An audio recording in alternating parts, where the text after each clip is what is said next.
everyone, and welcome to your NARSA weekly update for the week commencing Monday the 8th of July 2024, or as some other people like to refer to it as the Cure for Insomnia weekly update for the week commencing the 8th of July 2024. Thanks very much, Andy Burnett, for that.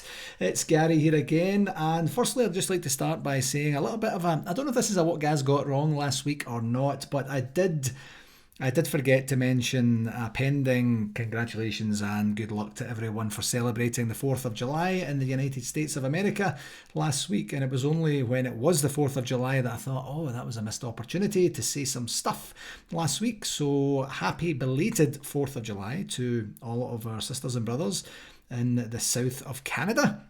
And this is the last weekly update that we won't have any actual football to talk about for the next wee while. Of course, the friendlies starting this weekend, so really looking forward to getting back into that. I know the team isn't the full team right now, or the squad isn't the full squad for right now, but it's just good to see them get back out and about on the field and then start to see what it looks like. I do recall back to the pre-season.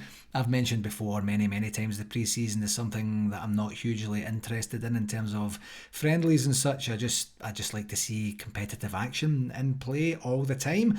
But it is good to see them playing in the new shirt, and especially when we're having such an overhaul, it gives us an opportunity to see how these players are bedding in. And as it turns out, with the benefit of hindsight, it gave us a real opportunity to see how bad the team and the squad were going to be under Michael Beale at the beginning of last season, because we had a very kind of muted pre-season, didn't we, where we were in a wee bit of a funk just heading in to the beginning of the season. Then of course we get beaten the first game, and then it's just bedlam after that. So we'll see how it goes. Nice to get the friendlies back in there, and we'll see what action happens on the transfer front. There has been obviously action over the last wee while. So the key dates just on that: the 13th of July, this Saturday, we have the Ajax game, and then the following week we have Manchester United in Edinburgh, and then we have Birmingham City on the 24th of July and the Union Berlin on the 27th of July, and then we kick off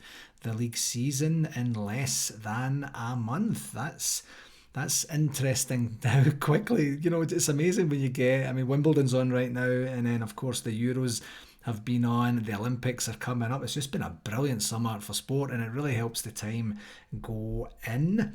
On the other football, I guess, just to talk about the Euros, we do have my team in the family pool, Spain versus France tomorrow at 1 o'clock my time. What would that be, 3 p.m. Eastern Standard Time, and then England versus Holland on Wednesday at the same time, and then the final on Sunday, and then that's a wrap for another tournament. And it actually seems like ages ago that Scotland were in it, and then ages ago since Scotland flopped in it, as we are wont to do.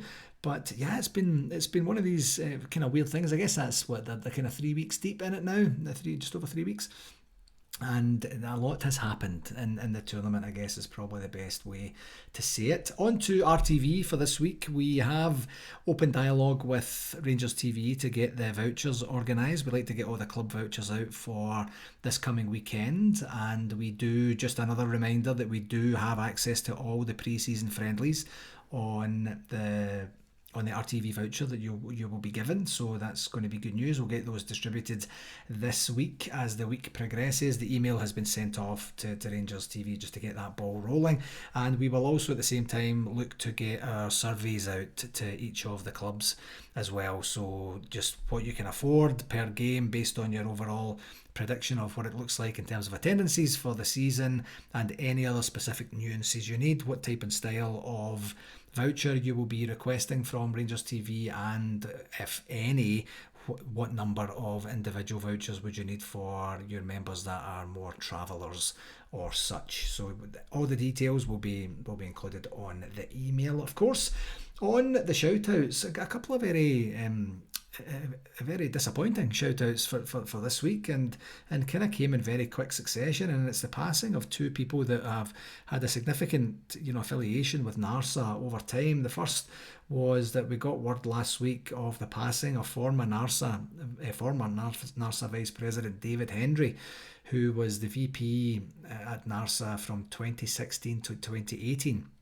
And he was also my opponent for the president role back in 2018 in Calgary as well. It went to an election. I was fortunate or unfortunate, I guess, depends what way you look at it, to get the nod from the membership, and haven't had any dialogue with Davey since then. But I knew that he was in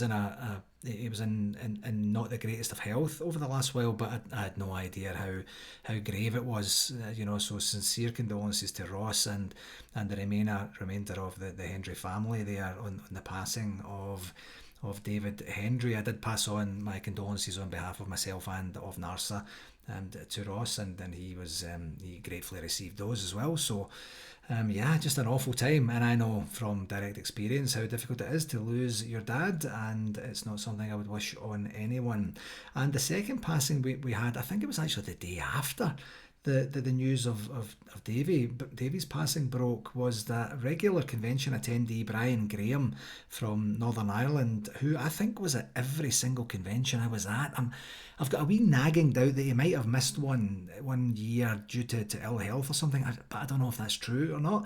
But if not, he was certainly at every convention I've been in, and I started going in 2008, and he was just a mainstay. And he was one of these guys that just seemed to... I never seen him travelling anywhere. I never seen him walking anywhere, or jumping in a taxi or an Uber or anything to get to different places. He just seemed to be there. It was one of these kind of weird things. He was such a nice guy, and he just sat there with his pint and just loved the banter. And he was always good for a quip and a bit of joking. And he'd like to poke fun at me for things that were going on, and just a thoroughly nice guy, So like Nicky Lyle, he was like the heartbeat of the conventions, where you just get some mainstays, where you're kind of like, Nicky will greet everyone at reception, and Brian will be there just to kind of smile at everyone as they're going past, and just really get involved in the whole occasion and such. So I know that Brian's passing was sudden, and I'm not 100% sure what happened, but just awful news. So sincere condolences to Brian's friends and family there. Just awful, when these things comes kind of so out of the blue and then so rapidly together. The final shout out I have for this week is, of course, the Cultural Night that is now happening next week, and that is hosted by Toronto Midtown Rangers Supporters Club, and it's with the pride of the Birches Accordion Band from Portadown, Northern Ireland, of course, and that's on Friday the 19th of July, 7pm at Gatherings Resto Bar, which is the home of Toronto Midtown, and there is no cover charge, but please do email them if you intend to go, just so that you don't miss out on a table. They are expecting a big crowd there, so you can email tmrsc1998@outlook.com to reserve your table. On the convention update for this week, I can officially confirm it's 339 days and 48 weeks until we do what we do in Kissimmee, Osceola County, and that's of course June 12th to 15th, 2025, and our host hotel is the Omni Orlando at Champions Gate. And one thing I actually meant to mention this last week, but I forgot until afterwards, and Lorraine gave me a little bit of a prod to say, hey, people are looking for this information, and I know that everyone is looking for this information, and it's about alcohol pricing. Yes, indeed. This is one of the main things that either makes or breaks a convention. You'll know that we had a bit of a tough time with the alcohol prices in Toronto 2023. The hotel just wouldn't budge, simply wouldn't budge on it at all. And the price for water, I believe, was more than it was for a beer for the folks that weren't looking to drink alcohol and stuff. It was not what we wanted, but it was the best that we could do. But I'm very happy to tell you we have a really good deal on alcohol for the Omni, and the domestic beer is going to be $6.50, and these are subject to gratuity and tax. I'll get the final figure, but the base level figure is $6.50. The Call brand drinks are $7.50. Import beers are also $7.50. And bottled waters and soft drinks are $6. So ran that past Colin at the Orlando Rangers Supporters Club, who of course are our partners in organising the convention, and he was happy with that. That is competitive in terms of what you would be paying outside at other bars, which is very material for us because we have a food and beverage minimum spend that we have to meet. So that's what we've got. Domestic beer $6.50, import beer $7.50, Call brand drinks $7.50, bottled water and soft drinks $6. So yeah, that's where we're at. And I've been talking for the last couple of weeks about the entertainment options that we've been considering specifically for the Friday night. And I know this has caused a bit of consternation. I talked about this last week, and when we had our AGM, there was some very healthy spirited discussion around our decision not to include a flute band for the Friday. It's still, just to be very crystal clear, it's still the Tam Plunkett Blue Night. There is still going to be a Rangers theme to it. There is still going to be a cultural theme, if you know what I mean, to it. There is nothing materially changing other than the fact that we are deciding to do something different from an entertainment perspective rather than the flute band that we typically do. It's worth a shot. I think it's the right thing to do. We're going to give it a go and hopefully it works out. But we are not tinkering with the fabric of the convention. Thursday night's still the welcome night. Friday night will always be the Tam Plunkett Blue Night. And Saturday night going forward, of course, will always be the Walter Smith Memorial Grand Banquet. We're not tinkering with any of that. We're just making a slight adjustment to the entertainment. So if that's causing consternation with anyone, I'm more than happy to come and talk to your club virtually at any time if you need me to deliver that message in person and just give the rationale why we're planning to do this and what we're hoping to get from this and see how it goes. Like, please don't jump on the rumour treadmill and kind of let things go. I'm telling you what's happening each week on these pods. I know that not everyone listens to the pods, but please use this information for good and pass the message on to say they're just deciding to do something else, but we're not, absolutely not changing the Tam Plunkett Blue Night. It will always be that, you know, of course, being one of our main founding fathers way back in the day. I was hoping to be meeting with the golf guy. Actually, literally as I started recording, I got an email from the guy. I'd messaged him earlier to say, should we chat this week, because we just didn't manage to do it last week. And he just messaged me just as I was putting my phone on Do Not Disturb to say, how about right now? I wanted to record the pod right away, so I'll hopefully get a chance to give him a call straight after recording here, and I'll have more information to share, hopefully, about the golf for next week. Hotel rooms are out, as you know, $199 for standard rooms plus 14.5% tax, which is roughly about $228 American, and they will take they will charge a credit card for the first night as a deposit, and I know that that's been a bit of a turn off for some people. I will keep the link in there for the room bookings, and I would urge you to go and get them organised as quickly as we can. We will also be having an announcement of a Rangers legend who is going to be joining us in Kissimmee 2025, and we'll just get that polished up, put it through the communications process at the club, and then we will get that out there as quickly as we can. And I know that I have been saying this for quite some time, but we are going to be working on ticket pricing as a matter of priority here.